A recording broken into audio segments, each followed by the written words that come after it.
Testing, testing, testing. Does this shit work? You guys are in for a treat because my podcast mic, I figured out I could hook it up to my phone and it works. So, higher quality. Yay.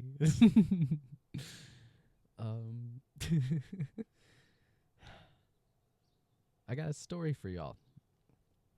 Today, a story about failure.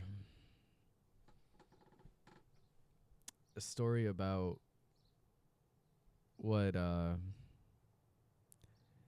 it's felt like to be a failure. And I know the thing is, I would imagine that a lot of you probably don't look at me or listen to me and ever think, wow, this guy's a failure.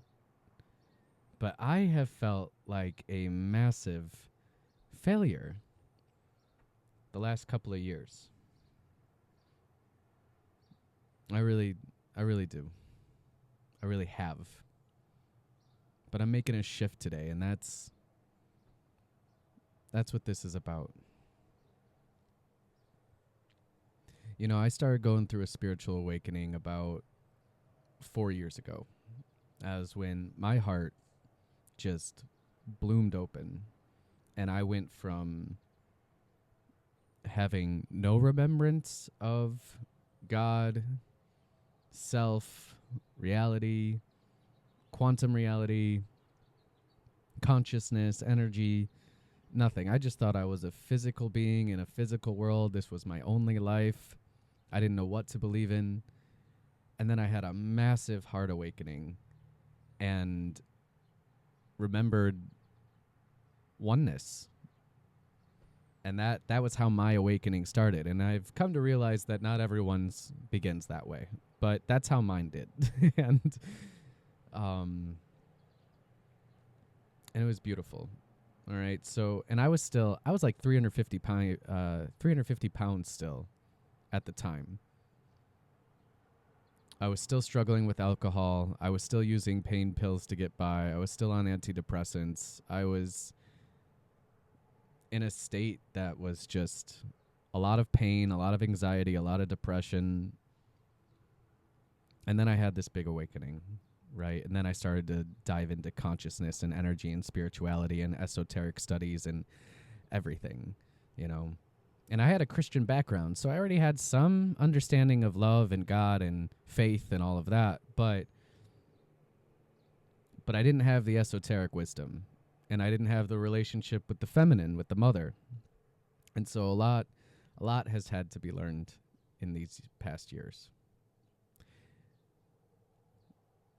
So from that place of great debilitation, I had a big awakening, and I didn't know what, or if I had a purpose. I didn't know what it would be. I didn't know who I was here to be, you know. And when I started to think, oh, I chose this life, I crafted this life, I've existed forever. I'm this eternal, infinite being, just like all of you. And now I've chosen this life, and it was a life that did not go the way I wished it had gone to start out, because I was just in such a bad spot in my body, in my mind. You know, I was fortunate to have people around me who still loved me even when I was in that place where I felt like a complete waste of a human being. But anyway, that's where I came from. That's where I was 4 or 5 years ago. And now here I am today sharing so much of myself with all of you. So why do I feel like a failure so much? And it's because 2 years ago, I had another big heart awakening with this divine union journey beginning. This twin flame journey, whatever you want to call it, because I don't really like the labels anymore. I don't think they're actually helpful, to be honest. But this journey started, and I was in such deep, immense, energizing love within myself. But it was tied to this other person who had entered my life.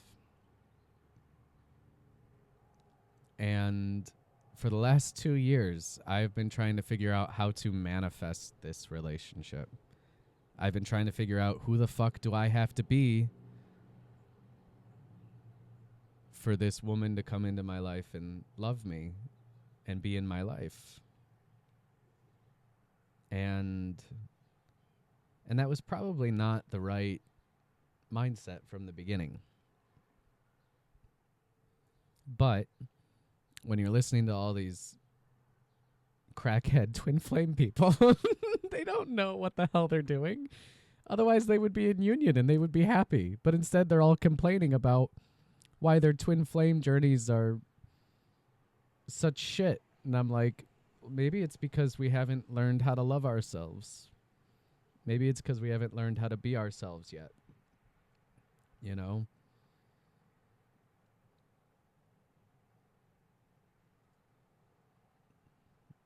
And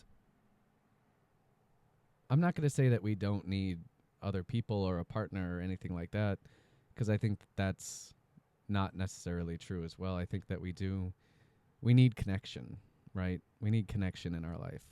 But that connection doesn't have to be the perfect dream partner that everyone dreams of right away, right? It's like, if you think about it, we do need to build up to anything that we dream of being and living, right?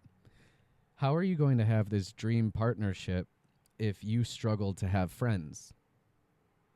How are you going to have this dream partnership if you struggle to take care of yourself? How are you going to have this dream partnership if you don't believe in yourself? You understand? Like, but these are the spirals that I have been going through for 2 years. Is how do I step into purpose? How do I have lots of healthy connections? How do I be this really authentic, vibrant version of me who then can hold a relationship that is extremely fulfilling on all levels? How do you become that version of yourself? And that is something that takes time to build. Because you're building a foundation in yourself. The only way that you can step into the life that you dream of and not feel like a fucking failure at living that life or welcoming that life in is if you let life break you down. And that's what I've been doing for the last 2 years. And that's why I feel like a failure, because every time I have, like, here, obviously, I've had some success. In connecting with a lot of you guys and sharing myself and being authentic, being raw, sharing emotions here with you guys, that's really developed into something that I cherish and I'm grateful for. But in my external reality, I have gone through so many difficult times where I have felt so exhausted, so hurt, so depressed, so jealous, so angry, so spiteful, hateful. I mean, I've gone through the spirals. I have gone through so many challenging lessons where I've had to learn to accept myself and love myself in those places that are not ideal. But it's because those places are not meaningless. They serve a purpose. That's why they happen. It's why those emotions exist. You can't skip emotions. You can't skip spots on the spiral. Well, you can bypass them, but they're always going to come back around until you learn what you need to learn from them. And that's the thing. It's because you came here for the full embodiment of yourself. And that's not like a point you get to a completion and you're like, all right, I'm done. I'm fully myself and I'm perfect forever. It's more like it's an ongoing thing. But to get to the next level of your life, and I say that take that with a grain of salt. That's not the highest perspective. But to get to the next level of your life, the next chapter, we'll say it's a little bit easier, where things feel good and aligned, we have to go through all the arcs that develop us. And for me, a lot of that was embracing failure and humiliation and shame and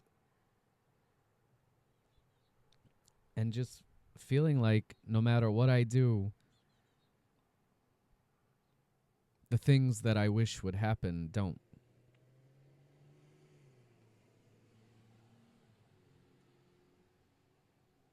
And it humbles you a lot.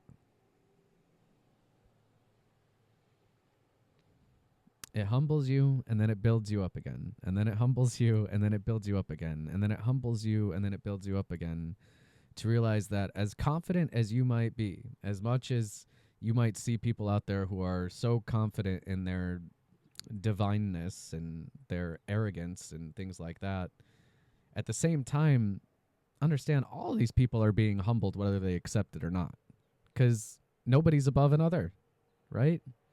So we're meant to think highly of ourselves and at the same time think highly of others, not think of ourselves as above others.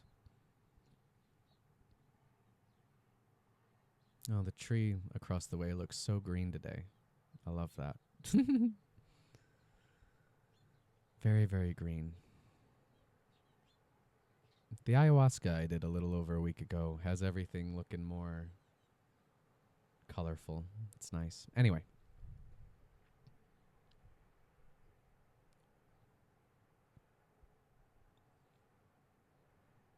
The shift. There's a perspective shift that needs to be made, and it's one that I really got in touch with this morning.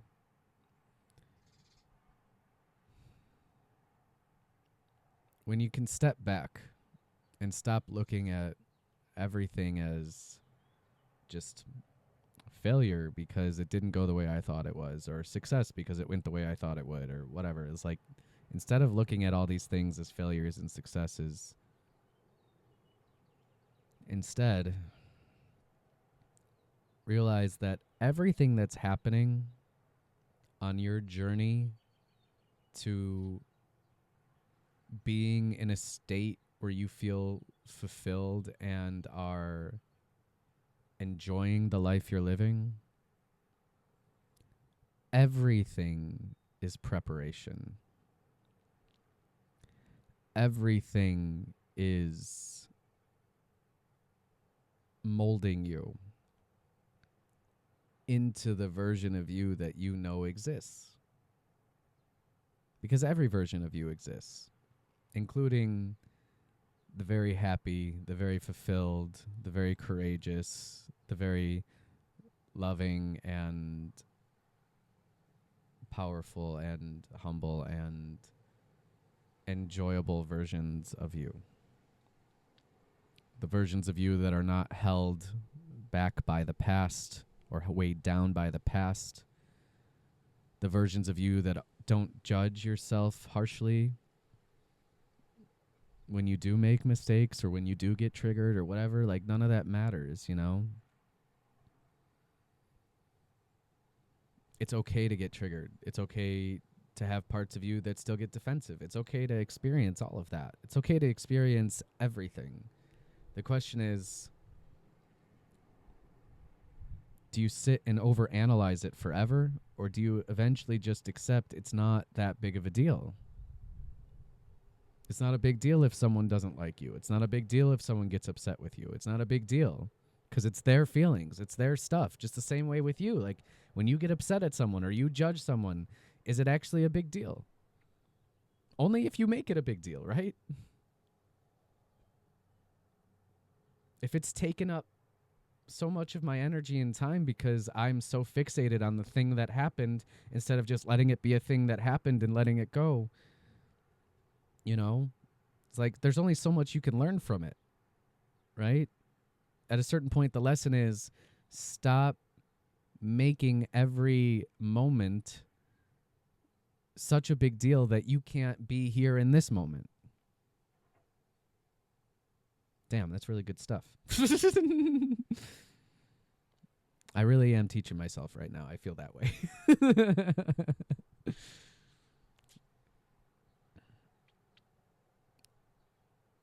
And I'm at a point where I'm just like, I don't know if any of the things, the specific things or people I was working toward allowing into my life or experiencing, I don't honestly know if those things are even still possibilities at this point. Even though I spent much of the last 2 years connecting with those energies and those people and those possibilities and letting them transform me.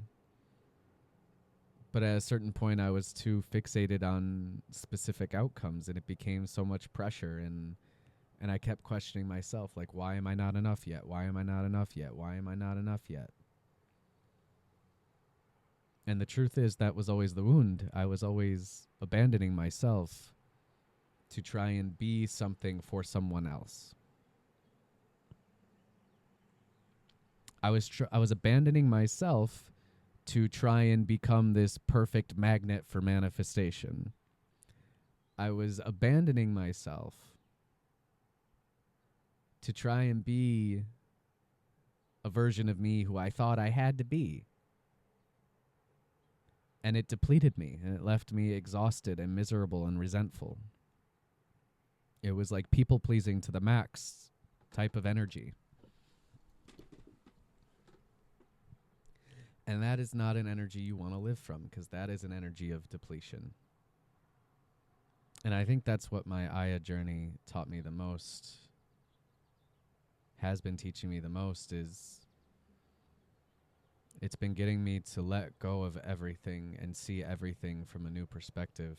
And it has left me in a place where the first few days after the ceremony, I was up like all night. I could barely sleep and I was exhausted. It was like showing me how tired I was and how much I was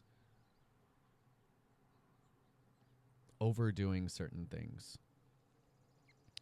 And then thankfully the last few days I have been able to sleep so deeply and heavily for the first time in years.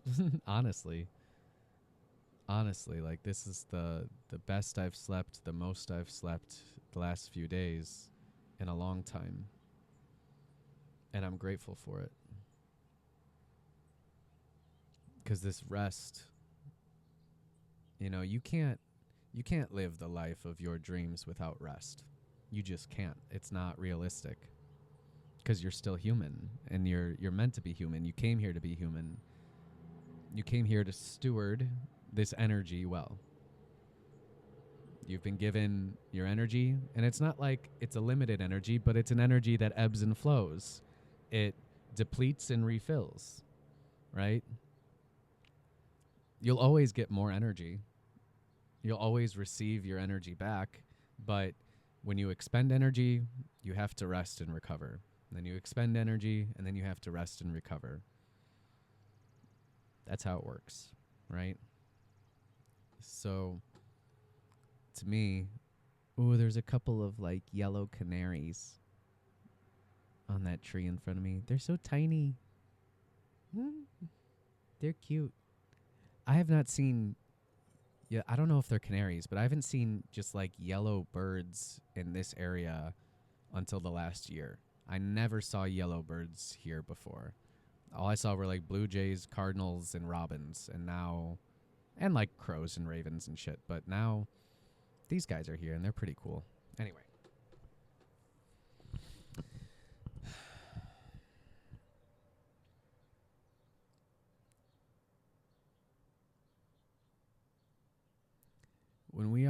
trying to step into a new version of us, a new life, a new reality, a new energy,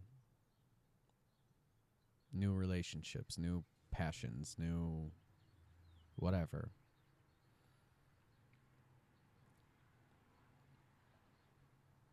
We have to embrace all of it,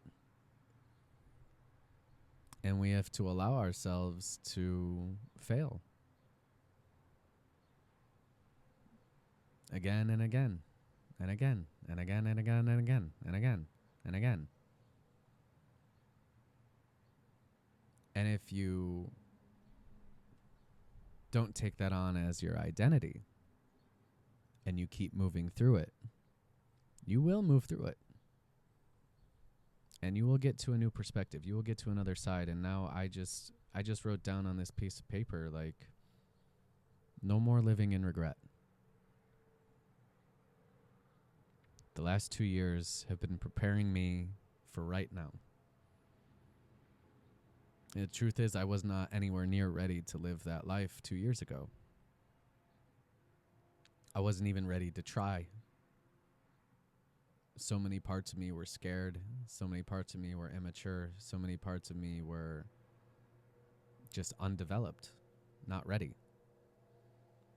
But today, I am much more ready.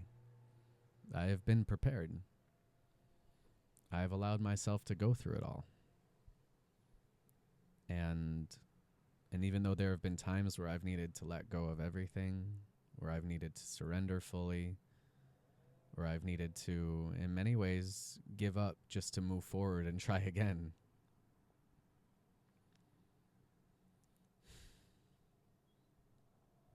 It's important.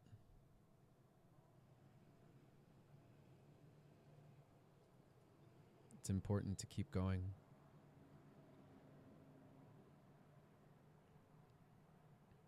I really do believe all possibilities exist, and I really do believe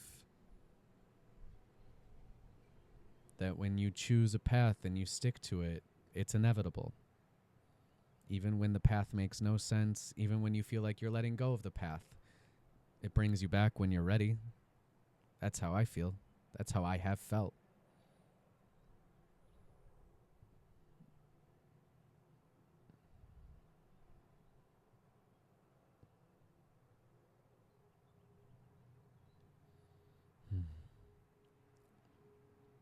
So if you feel like a failure, if you feel stuck, or if you're getting ready to embark on a journey where you embrace your potential and understand that you are worthy of your dream life. You are worthy of a life that feels very good to you. You are worthy of being a version of you who feels very free and abundant and light and surrounded by love.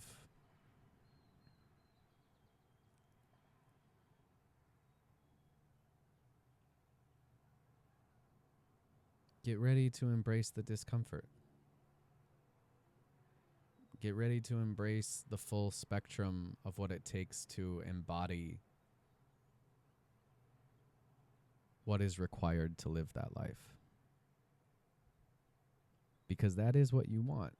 That is what your soul came here for. You would not be here in this particular reality system if you didn't want that journey. You're made for it. We're all made for it.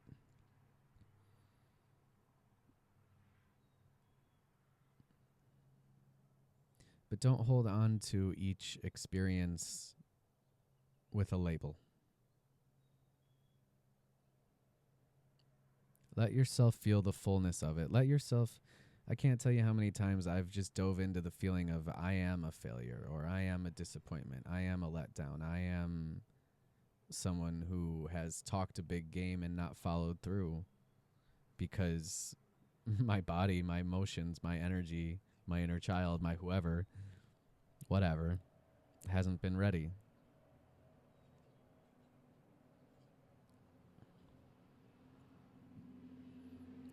And yet, it doesn't define me.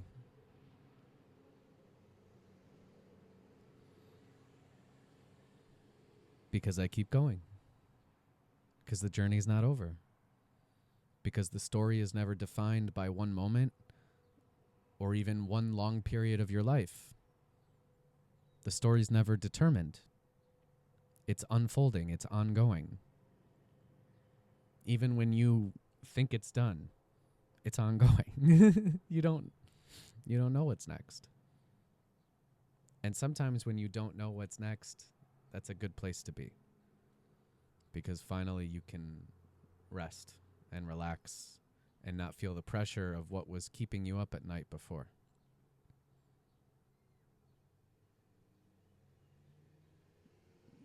Sometimes we need deep sleep.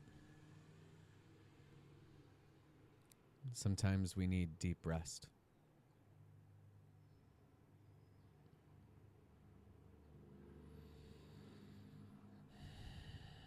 And I'm choosing to believe that right now this deep period of rest is leading me exactly where I want to go. And so I'm surrendering to it and I'm letting go.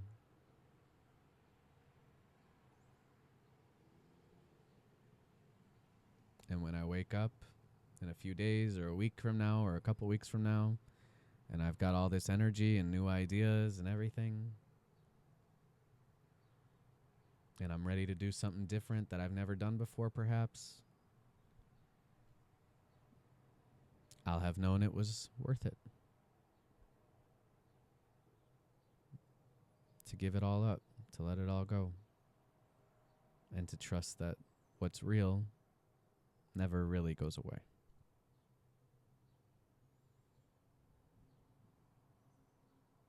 I love you guys.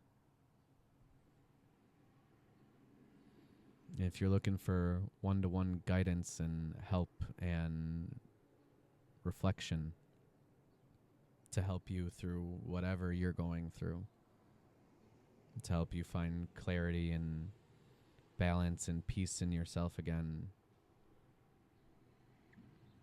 reach out. Much love.